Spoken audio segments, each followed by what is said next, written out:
Bom dia, na graça e na paz do Senhor Jesus, povo de Deus. Que a graça e a paz do Senhor Jesus seja com a sua vida neste dia 7 de setembro de 2024. Hoje é dia da independência e para minha família é um dia especial em que comemoramos o aniversário da minha filha Joquebede.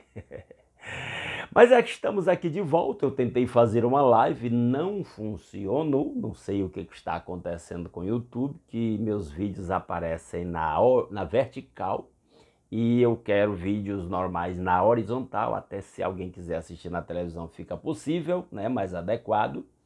Então, uma hora isso vai se resolver aí com o YouTube e a gente volta a fazer lives. Então, vamos para a gravação do vídeo, né? E hoje nós voltamos aqui para ler Josué capítulo 10. Vamos para a leitura de Josué capítulo 10.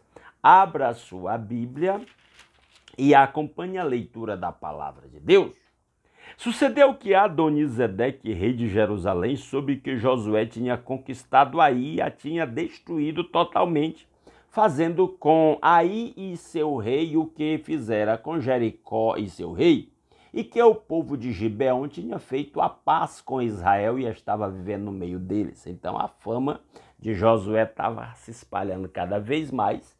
Já havia vencido Jericó, já havia vencido Ai, e agora um povo de Gibeão, que ele vai dizer aqui que era um povo, soldados preparados, preferiram se submeter à escravidão aos israelitas do que enfrentá-los na guerra. Ele e o seu povo ficaram com muito medo, pois Gibeão era tão importante como uma cidade governada por um rei. Era maior do que Ai e todos os seus homens eram bons guerreiros, está vendo aí? Por isso Adonisedeque, rei de Jerusalém, fez o seguinte apelo a Orão, rei de Hebrom. Olha, Adonisedeque, rei de Jerusalém, a Orão, rei de Hebrom, a Pirã, rei de Jarmute, a Jafia, rei de Laquis, e a Debir, rei de Eglon, 5 reis. Venham para cá e ajudem-me a atacar Gibeão, pois ela fez a paz com Josué e com os israelitas. Então eles agora iam atacar Gibeão, já que os gibeonitas haviam se rendido aos israelitas, eles agora iam se unir 5 reis para atacar os gibeonitas. Verso 5. Então os 5 reis dos amorreus, os reis de Jerusalém, de Hebrom, de Jarmute, Laquis, de Eglon, reuniram-se e vieram com todos os seus exércitos, cercaram Gibeão e atacaram. Os gibeonitas enviaram esta mensagem a Josué no acampamento de Gilgal: não abandone os seus servos, venham depressa, salve-nos, ajude-nos, pois todos os reis amorreus que vivem nas montanhas se uniram contra nós. Olha a ironia. Por causa da falta de prudência, de sabedoria, por causa da precipitação, Josué não consultou o Senhor, caiu no engodo dos gibeonitas e aqueles a quem eles deveriam ter destruído, matado. Agora eles têm que defender. A coisa se inverte. Olha as consequências de algo precipitado, que não se busca adequadamente a orientação do Senhor. Mas vamos lá. Versículo 7, Josué partiu de Gilgal com todo o seu exército, inclusive com os seus melhores guerreiros. E disse o Senhor a Josué: não tenha medo desses reis, eu os entregarei nas suas mãos, nenhum deles conseguirá resistir vocês. Olha Deus fortalecendo a fé do seu servo Josué. É bom ler as Escrituras, entender que ela é a palavra de Deus, porque Deus usa hoje as Escrituras para fortalecer a nossa fé. O apóstolo Paulo diz lá em Romanos, capítulo 10, ele diz: a fé vem pelo ouvir e ouvir a palavra de Deus. Se o ouvir a palavra de Deus produz fé, ler a palavra de Deus também fortalece a fé. Verso 9. Depois de uma noite inteira de marcha desde Gilgal, Josué os apanhou de surpresa. O Senhor os lançou em confusão diante de Israel e lhes impôs grande derrota em Gibeão. Olha que coisa interessante. Deus está lutando a favor do seu povo. E eu quero aproveitar aqui e fazer uma pergunta que eu só vou responder na leitura de amanhã. Responda aí nos comentários, deixa eu ver se você está ligado. Qual foi a maior batalha que Deus enfrentou a favor do seu povo? Aqui ele está dizendo que Deus mesmo estava impondo confusão e derrota contra os inimigos de Israel aí que se uniram para lutar contra Gibeão. Os israelitas os perseguiram na subida para Bet-horon e os mataram por todo o caminho até Azeca e Maquedá. Então o povo de Israel lá com a força e o poder do Senhor estavam vitoriosos na guerra. Enquanto fugiam de Israel na descida de Bet-horon para Azeca, do céu o Senhor lançou sobre eles grandes pedras de granizo que mataram mais gente do que as espadas dos israelitas. Houve uma intervenção sobrenatural de Deus a favor do seu povo. Aí de novo eu pergunto a pergunta que eu só vou responder amanhã. Qual foi a maior intervenção de Deus, a maior guerra, a maior batalha de Deus a favor do seu povo, na história da humanidade que você conhece? Responda aí para ver. Estou testando ver se meus irmãos estão ligados. Verso 12. No dia em que o Senhor entregou os amorreus aos israelitas, Josué exclamou ao Senhor na presença de Israel: Sol, pare sobre Gibeon, e você, ó lua, sobre o vale de Aijalon. O sol parou e a lua se deteve até a nação vingar-se dos seus inimigos. Então, de novo, há uma intervenção de Deus a favor do seu povo. Aos olhos dos estudos modernos de astronomia, esse episódio aqui é praticamente inexplicável, porque não é o Sol que gira em torno da Terra, é a Terra que gira em torno do Sol, em dois movimentos de rotação e de translação, rodando em torno de si mesmo, do seu próprio eixo, e rodando em torno do Sol. Isso faz os dias, as noites, as estações, a contagem dos anos. E à luz disso, como é que houve essa parada? O fato é, eu creio na palavra de Deus que de alguma forma Deus interferiu na sua criação para esticar um dia, um tempo, fazendo um tempo maior do que um dia normal a favor do seu povo. E aí eu fico com o apóstolo Paulo, que diz lá em 1 Coríntios capítulo 13, que agora nós vemos como por um espelho, em enigma. Um dia veremos face a face. Agora nós conhecemos em parte. Um dia nós vamos conhecer como também somos plenamente conhecidos. Então, isso que não dá para explicar aos olhos da ciência moderna, um dia nós vamos compreender e vamos ver como Deus interferiu a favor do seu povo. E talvez uma das lições mais importantes dessa leitura seja essa: Deus interfere a favor do seu povo, que o obedece, que faz a sua vontade. O final do versículo 13 diz: o sol parou no meio do céu e por quase um dia inteiro não se pôs. Houve um fenômeno sobrenatural lá a favor dos israelitas. Verso 14: nunca antes nem depois houve um dia como aquele, quando o Senhor atendeu a um homem. Sem dúvida, o Senhor lutava por Israel. Deus luta pelo seu povo. E aí a pergunta para ser respondida, eu vou responder amanhã. Vou dar minha opinião. Mas eu quero saber de você. Responda aí nos comentários. Qual foi a maior batalha que Deus enfrentou a favor do seu povo? Versículo 15. Então Josué voltou com todo Israel ao acampamento em Gilgal. Os 5 reis fugiram e se esconderam na caverna de Maquedá. Olha esse episódio aqui, esse fato. Os reis, fugindo dos israelitas, se escondem numa caverna. Avisaram a Josué que eles tinham sido achados numa caverna em Maquedá. Disse ele: rolem grandes pedras até a entrada da caverna e deixem ali alguns homens de guarda. E olha o 19, mas não se detenham, persigam os inimigos, ataquem-nos pela retaguarda e não os deixem chegar às suas cidades, pois o Senhor, o seu Deus, os entregou em suas mãos. Então dá para entender que parte do acampamento do exército voltou para Gilgal e outra parte continuava perseguindo o exército dos inimigos que estava disperso por todo lado. E Josué diz: não percam tempo com esses reis aí não, continue perseguindo o exército. Põe umas pedras aí na boca da caverna, põe soldado de guarda aí e vão perseguir. Depois a gente vê o que faz com esses reis aí. Versículo 20. Assim Josué e os israelitas os derrotaram por completo, quase exterminando-os. Mas alguns conseguiram escapar e se refugiaram em suas cidades fortificadas.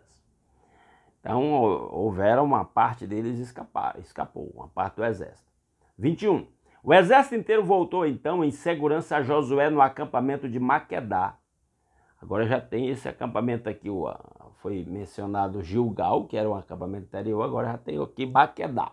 E depois disso ninguém mais ousou abrir a boca para provocar os israelitas, pelo menos momentaneamente, né? Porque vai se levantar mais batalhas aí.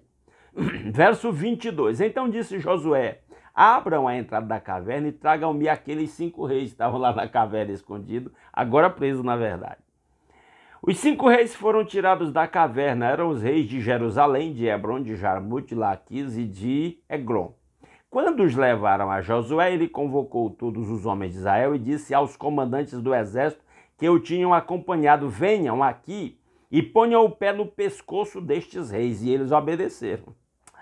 E disse-lhes Josué: não tenham medo nem desanime, sejam fortes e corajosos. É isso que o Senhor fará com todos os inimigos que vocês tiverem que combater. Então foi uma maneira de Josué mostrar o poder do seu exército aqui para os seus próprios soldados e comandantes, para fortalecer a coragem desses homens. Depois Josué matou os reis e mandou pendurá-los em 5 árvores, onde ficaram até a tarde. Ao pôr do sol, sob as ordens de Josué, eles foram tirados das árvores e jogados na caverna onde haviam se escondido. Na entrada da caverna colocaram grandes pedras que lá estão até hoje. Então aqueles reis foram sepultados juntos lá naquela caverna. Naquele dia Josué tomou Maquedá, atacou a cidade, matou o seu rei à espada e exterminou todos os que nela viviam, sem deixar sobrevivente. Josué continua na guerra aqui. E fez com o rei de Maquedá o que tinha feito com o rei de Jericó. Então Josué e todo Israel com ele avançou de Maquedá para Líbina e a atacou. O Senhor, o Senhor entregou também aquela cidade e seu rei nas mãos dos israelitas. Josué atacou a cidade e matou à espada todos os que nela viviam, sem deixar nenhum sobrevivente ali. E fez com o seu rei o que fizera com o rei de Jericó. Depois Josué e todo Israel com ele avançou de Líbina para Laquis, cercou-a e atacou-a. O Senhor entregou Laquis nas mãos dos israelitas e Josué tomou-a no dia seguinte. Só vitória uma atrás da outra. Atacou a cidade e matou à espada todos os que nela viviam, como tinha feito com Líbina. Neste meio tempo, Orão, rei de Gezer, fora socorrer Laquis, mas Josué o derrotou, ele e o seu exército, sem deixar sobrevivente algum. Josué e todo Israel com ele avançou de Laquis para Egrom, cercou-a e a atacou.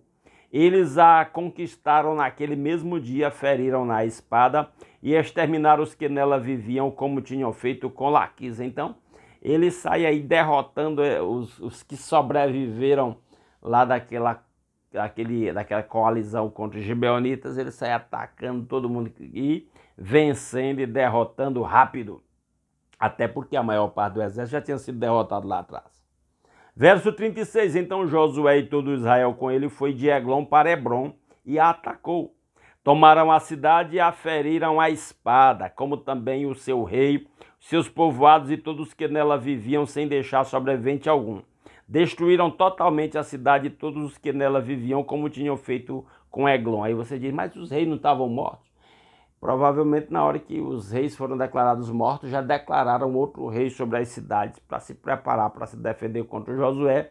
E não adiantou nada. Josué foi lá e atacou e venceu de qualquer forma, porque Deus estava lutando pelo seu povo.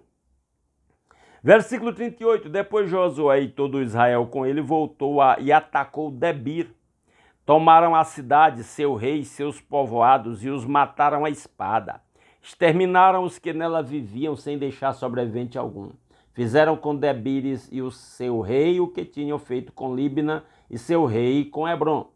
Assim Josué conquistou a região toda, incluindo a Serra Central, o Neguebe, a Safelá e as vertentes, e derrotou todos os seus reis, sem deixar sobrevivente algum. exterminou tudo o que respirava conforme o Senhor, o Deus de Israel, tinha ordenado. Está dizendo, ele obedeceu a Deus. Josué os derrotou desde Cades-Barneia até Gaza e toda a região de Gósen e de lá até Gibeon. Também subjugou todos esses reis e conquistou suas terras numa única campanha. Olha que coisa fantástica. Pois o Senhor, o Deus de Israel, lutou por Israel. Olha a declaração. Deus lutou pelo seu povo. Talvez, de novo, a principal lição desse texto seja Deus luta pelo seu povo. E aí eu volto à pergunta que eu vou responder amanhã. Deixa aí nos comentários. Qual foi, aos seus olhos, a maior luta que Deus enfrentou a favor do seu povo? 43. Então Josué retornou com todo Israel ao acampamento em Gilgal. Josué volta ao acampamento. E amanhã a gente continua esta leitura. Tá certo? Vamos orar? Mas antes de orar, lhe peço aqueles 4 apoios. Deixa um like se você gostou, deixa um like nesse vídeo. Se não gostou, deixa um dislike. Comenta o que você achou dessa leitura. Faça algum destaque aí, se você percebeu um destaque interessante, faça um destaque. Até se você não concordou, comenta também, ótimo, né? Compartilha esse vídeo aí nos seus grupos de WhatsApp e outras redes sociais.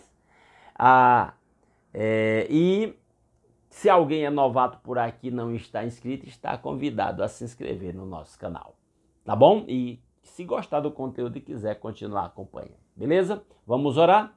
Nosso Deus e nosso Pai maravilhoso, muito obrigado pelas incontáveis bênçãos com que o Senhor nos tem abençoado. Muito obrigado a Deus pela noite de paz e pelo novo dia e pelo nosso lar e a nossa família, o pão de cada dia suprido em nossas mesas e o acordar com saúde. Obrigado pela sua palavra, com a qual nós podemos alimentar o nosso espírito e começar um novo dia, meditando na mesma. Meu Pai, que a bênção do Senhor esteja sobre o seu povo. Ó Deus, que a bênção do Senhor esteja sobre os enfermos, curando suas doenças, fazendo milagres a favor do seu povo em nome de Jesus. Seu Senhor vai usar os médicos, medicamentos, as internações, intervenções cirúrgicas, seja feita a sua vontade, mas opera a favor do seu povo. Opera na vida daqueles para os quais a medicina não tem mais recursos, ó Pai. Faça milagres, porque a sua palavra diz que o Senhor é o Deus que cura todas as nossas doenças. Meu Pai, que a sua bênção esteja sobre os lares de cada um dos meus irmãos, para que nossos lares sejam verdadeiros templos de adoração ao Senhor, onde Jesus esteja presente, onde os frutos do Espírito Santo esteja, ó Deus, reinando. O amor, a alegria, a paz e todas as demais virtudes espirituais. Entre os casais, entre os irmãos, entre os pais e os filhos, dando muita sabedoria aos pais para educar os filhos, na disciplina e admoestação do Senhor. Que a sua bênção esteja sobre o trabalho de cada um dos meus irmãos, fazendo prosperar, suprindo as necessidades para que o seu povo viva com abundância, com prosperidade, com liberalidade no seu reino. Ó Deus, que a bênção do Senhor esteja sobre quem está desempregado, abrindo portas de emprego para prover a família de tudo que lhe seja necessário. Meu Deus, que a sua bênção esteja sobre as nossas igrejas locais, sobre os pastores e líderes em geral. Fortalece-lhes a fé. O seu povo que se chama pelo seu nome se humilhe, ore e busque a sua face e se converta dos seus maus caminhos, para que o Senhor ouça do céu, perdoe o nosso pecado e sare a nossa terra. Ó Deus, seja com a obra missionária, fortalecendo os missionários, protegendo-os, fazendo prosperar o seu trabalho e ver as colheitas com a fartura, meu Pai. A sua palavra diz que aquele que sai chorando, levando a preciosa semente para semear, voltará com cânticos de júbilo, trazendo consigo os seus molhos. Ó Deus maravilhoso, que a bênção do Senhor esteja, ó Deus, sobre o seu povo, para que o seu povo leve a bênção do Senhor por onde Deus vá nesse dia e abençoe todos aqueles que cruzarem os nossos caminhos. Meu Pai, tudo isso nós pedimos graças ao nosso Senhor Jesus Cristo, que é a maior de todas as bênçãos, seu sacrifício em nosso lugar e o perdão dos nossos pecados, a nossa reconciliação com o Pai, o livre acesso à sua presença. Ó Deus, toma nossas vidas em suas mãos e usa-nos, Senhor, para a sua honra e para a sua glória. É a nossa petição que fazemos agradecidos em nome de Jesus. Amém. Aleluia. Meus amados irmãos, muitíssimo obrigado pela sua companhia. Se Deus quiser, amanhã às 5h30 da manhã, Estaremos aqui novamente. Hoje o vídeo, tentei fazer live, não deu certo. Fiz agora gravado, mas amanhã nós vamos ver se conseguimos mandar o vídeo no horário correto para os irmãos terem o vídeo aí a partir das 5h30. Um ótimo sábado abençoado. Aguardo os irmãos aqui amanhã. Até breve.